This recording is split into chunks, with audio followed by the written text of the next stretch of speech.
Hello again, friends. Today we're going to read Horton Hears a Who by Dr. Seuss.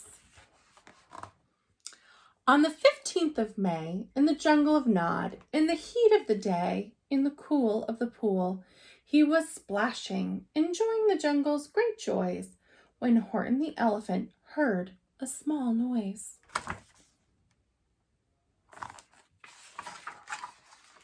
So Horton stopped splashing. He looked toward the sound. That's funny, thought Horton. There's no one around.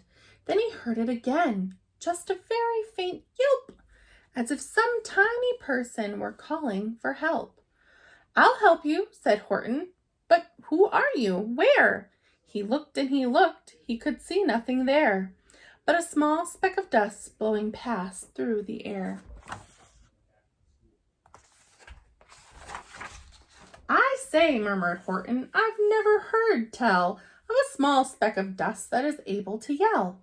So you know what I think? Why, I think that there must be someone on top of that small speck of dust. Some sort of creature of very small size, too small to be seen by an elephant's eyes.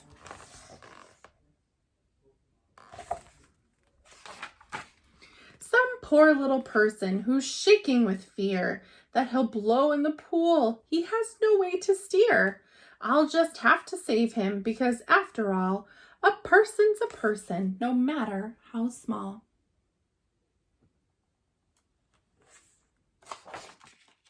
So gently and using the greatest of care, the elephant stretched his great trunk through the air, and he lifted the dust speck and carried it over and placed it down, safe on a very soft clover.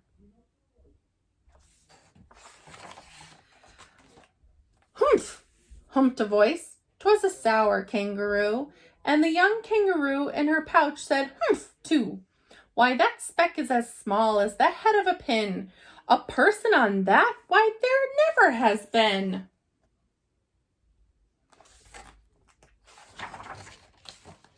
Believe me, said Horton, I tell you sincerely, my ears are quite keen, and I heard him quite clearly. I know there's a person down there, and what's more, quite likely there's two, even three, even four.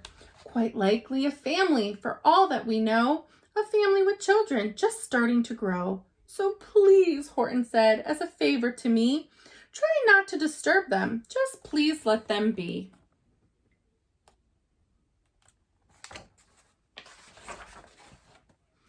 I think you're a fool, laughed the sour kangaroo, and the young kangaroo in her pouch said, me too. You're the biggest blamed fool in the jungle of Nool, and the kangaroos plunged in the cool of the pool. What terrible splashing, the elephant frowned. I can't let my very small persons get drowned. I've got to protect them. I'm bigger than they. So he plucked up the clover and hustled away.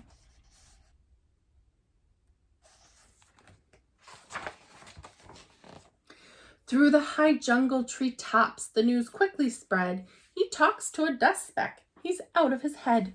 Just look at him walk with that speck on the flower. And Horton walked, worrying, almost an hour. Should I put the speck down? Horton thought with alarm. If I do, these small persons may come to great harm. I can't put it down, and I won't after all. A person's a person, no matter how small.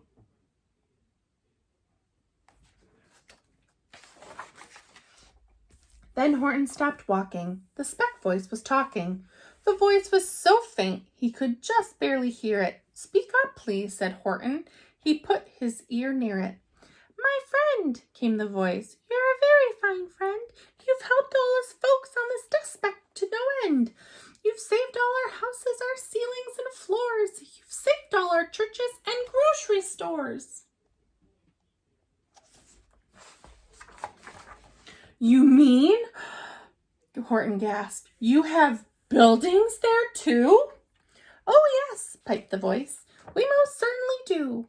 I know, called the voice, I'm too small to be seen, but I'm mayor of a town that is friendly and clean. Our buildings to you would seem terribly small, but to us who aren't big, they are wonderfully tall. My town is called Whoville, and I am a Who, and we Whos are all thankful and grateful to you. And Horton called back to the mayor of the town, "You're safe now. Don't worry. I won't let you down."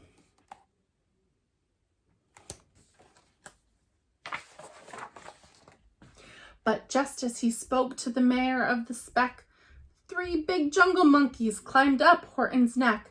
The Wickersham brothers came shouting, "What rot! This elephant's talking to who's who are not. They aren't any who's, and they don't have a mayor. And we're going to stop all this nonsense, so there!"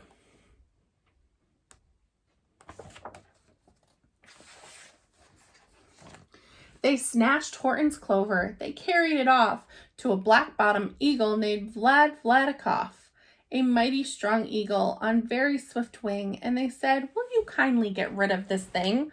And before the poor elephant could even speak, that eagle flew off with a flower in its beak.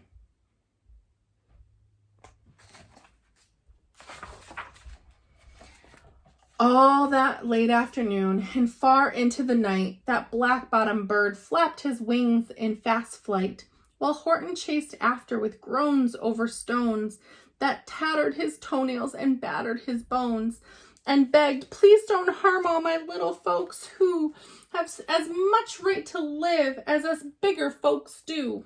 But far, far beyond him, the eagle kept flapping, and over his shoulder called back, "Quit your yapping. I'll fly the night through. I'm a bird. I don't mind it. And I'll hide this tomorrow where you'll never find it."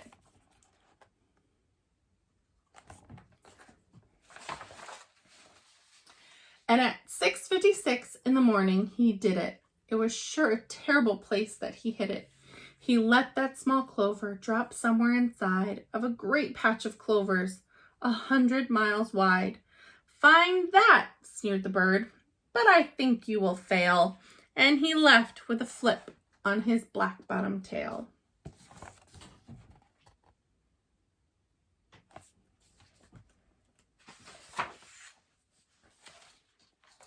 "I'll find it," cried Horton. "I'll find it or bust. I shall find my friends on my small speck of dust." And clover by clover by clover with care, he picked up and searched them and called, "Are you there?" But clover by clover by clover he found that the one he sought for was just not around. And by noon poor old Horton, more dead than alive, had picked and searched and piled up 9,005.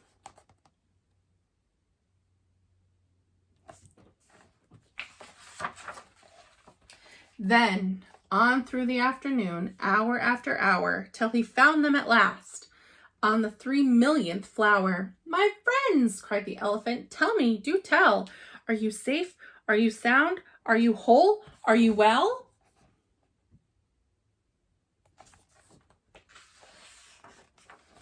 From down on the speck came the voice of the mayor. "We really had trouble, much more than our share. When that black-bottomed birdie let go and we dropped, we landed so hard that our clocks have all stopped. Our teapots are broken, our rocking chairs smashed, and our bicycle tires blew up when we crashed.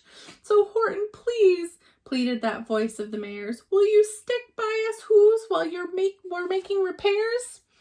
"Of course," Horton answered. "Of course I will stick. I'll stick by you small folks through thin and through thick."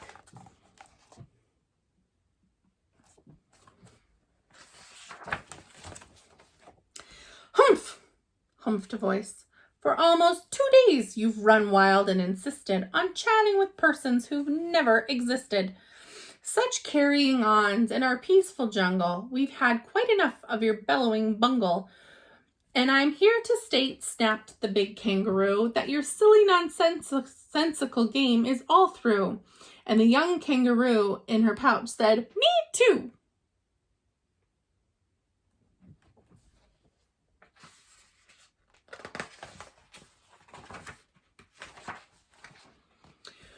With the help of the Wickersham brothers and dozens of Wickerham's uncles and Wickerham's cousins and Wickersham in-laws, whose help I've engaged, you're going to be roped and you're going to be caged. And as for your dust speck, that we shall boil in a hot steaming kettle of bezel nut oil." "Boil it?" gasped Horton. Oh, that you can't do. It's all full of persons. They'll prove it to you.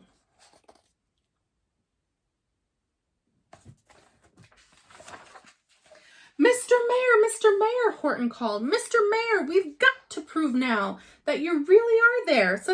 So call a big meeting. Get everyone out. Make every who holler. Make every who shout.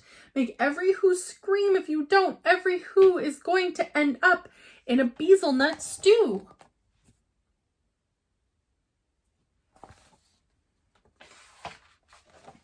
And down on the dustback, the scared little mayor quick called a big meeting in Whoville Town Square. And his people cried loudly. They cried out in fear. We are here! We are here! We are here! We are here!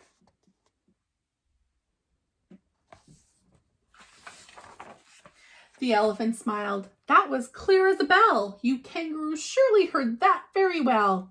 All I heard, snapped the big kangaroo, was the breeze and the faint sound of wind through the far distant trees.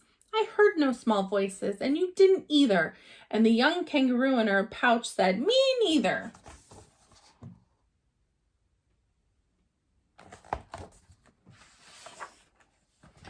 Grab him, they shouted, and cage the big dope. Lasso his stomach with 10 miles of rope.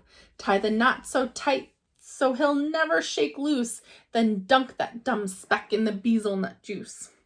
Horton fought back with great vigor and vim, but the Wickersham gang was too many for him.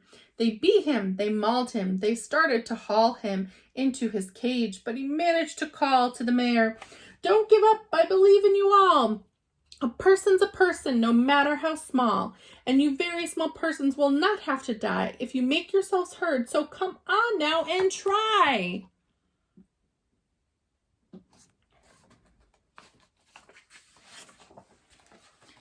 The mayor grabbed a tom-tom. He started to smack it, and all over Whoville they whooped up a racket. They rattled tin kettles. They beat up brass pans on garbage pail tops and old cranberry cans. They blew on bazookas and blasted great toots on clarinets, oompas and boompas and flutes.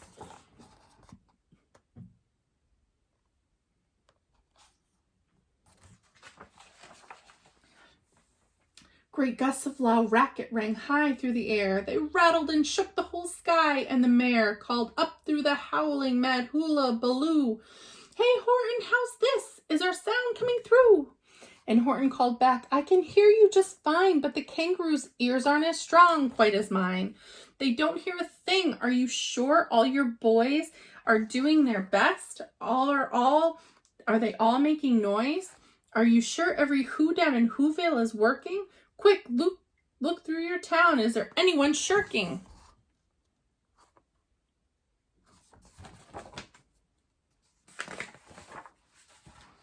Through the town rushed the mayor from the east to the west, but everyone seemed to be doing his best.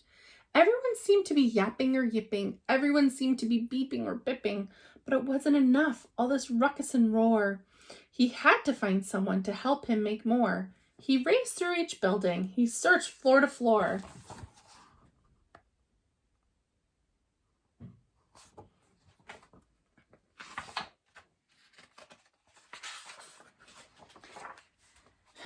And just as he felt he was getting nowhere and almost about to give it up in despair, he suddenly burst through a door, and that mayor discovered one shirker, quite hidden away in the Fairfax apartments, apartment 12J. A very small shirker named Jojo was just standing and bouncing a yo-yo, not making a sound, not a yip, not a chirp. And the mayor rushed inside and he grabbed the young twerp.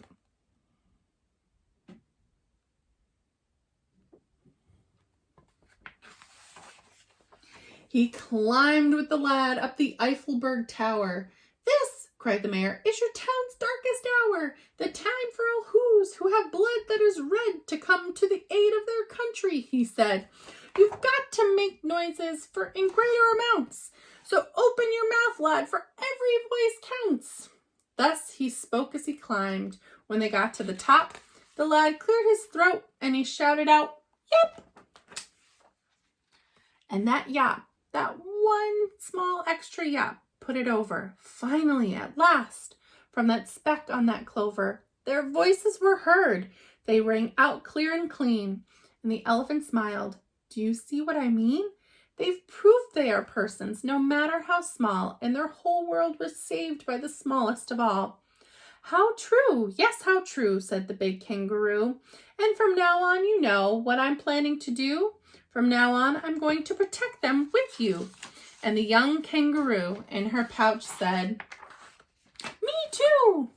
From sun in the summer, from rain when it's fallish, I'm going to protect them, no matter how smallish.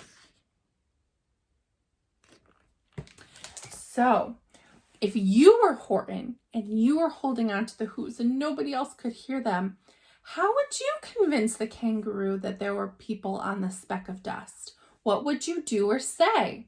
Talk about it with your family or write about it in your journal. See you tomorrow.